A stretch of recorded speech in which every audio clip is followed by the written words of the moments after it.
representatives, distinguished participants, ladies and gentlemen. I stand before you today in the place of the Chief Justice of the Republic of Kenya, Lady Justice Martha Koome, who was invited to this conference, but unfortunately was unable to make it. At this time, she's chairing a meeting of the judiciary where she's receiving reports from the High Court, the Court of Appeal, and the Judicial Commission on Elections, updating on election-related cases and confirming the judiciary's preparedness to handle election disputes. So that meeting she's chairing is also in tandem with the objectives of this meeting, and she has asked me to come and read her remarks on her behalf. Mr. Chairman, ladies and gentlemen, I thank you for inviting me to speak at this conference, and I commend the IEBC for convening this conference that provides an opportunity for various duty bearers in the electoral process to reflect upon their preparedness for the forthcoming elections and to learn lessons on deepening democracy from peer institutions from other parts of the world. Ladies and gentlemen, the theme of this year's National Election Conference, Moving Towards a Stronger Democracy, speaks to the centrality of our electoral processes towards the realization of the goal of democratic governance that is a core aspiration of the 2010 Constitution. The overreaching constitutional aspiration of democratic governance is articulated in several provisions of the 2010 Constitution, including the national values and principles of governance in Article 10 and in the Bill of Rights that protects political rights in Article 38. Even more pronounced is Chapter 7 on representation of the people that elaborates the standards and rules for the electoral system and the conduct of elections with the aim of ensuring that our governance is founded on free and fair elections. The keen attention that the Constitution pays the conduct of elections is informed by the view that elections play a key role in fostering democratic governance and constitutionalism. However, the Constitution and laws are not self-enforcing.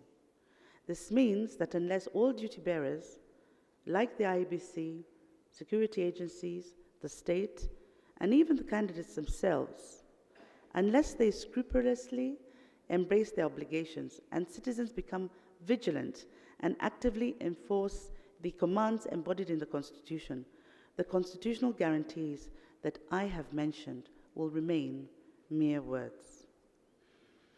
Ladies and gentlemen, as mentioned by the UK High Commissioner, the 2022 election cycle is the third election cycle since we overhauled our electoral laws, principles, standards, and institutions with the enactment of the 2010 Constitution. This means that our electoral system is now consolidated, and we now have a well-trodden path with respect to electoral jurisprudence and procedures. The consolidation of the electoral regime means that we expect those duty bearers that I have mentioned to now know the standards and the benchmarks with which they are expected to comply in discharging their mandate to conduct elections that pass constitutional muster. The judiciary is at the tail end of implementing a comprehensive election preparedness work plan that has ensured that the judiciary is now able to discharge its dispute resolution mandate competently and within the stipulated timelines with respect to any electoral disputes. The Judiciary Committee on Elections and the Kenya Judiciary Academy have already conducted training programs that target judges, magistrates, and deputy registrars on the electoral disputes resolution, what we call the EDR. This means that all who will hear and determine EDR matters are equipped with the requisite knowledge, skills, and competency to apply the relevant laws and determine electoral disputes effectively, efficiently, expeditiously, and fairly. Further, all election-related matters, including those concerning post-nomination disputes, will be heard continuously until concluded.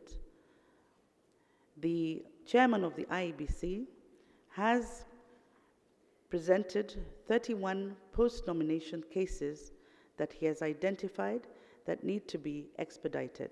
It is the promise of the judiciary that cases that have bearing on the conduct of the upcoming general election will be isolated and will be expedited in the shortest time possible. This includes not only the cases that are in Nairobi, but all pending cases across the country. In conclusion, the judiciary remains a custodian of the rule of law in our democracy. We will do everything to ensure that we do play our part in adjudicating electoral disputes competently and within the dictates of the law. The courts are the guardians of the Constitution, and we will abide with this role. I join the chairman of the IEBC in urging all state agencies, voters, the political class, and the public to play their role in the electoral process to ensure that we in Kenya have a free, fair, and credible election. Thank you, and God bless you all. The Honorable Justice Martha Koome. Thank you.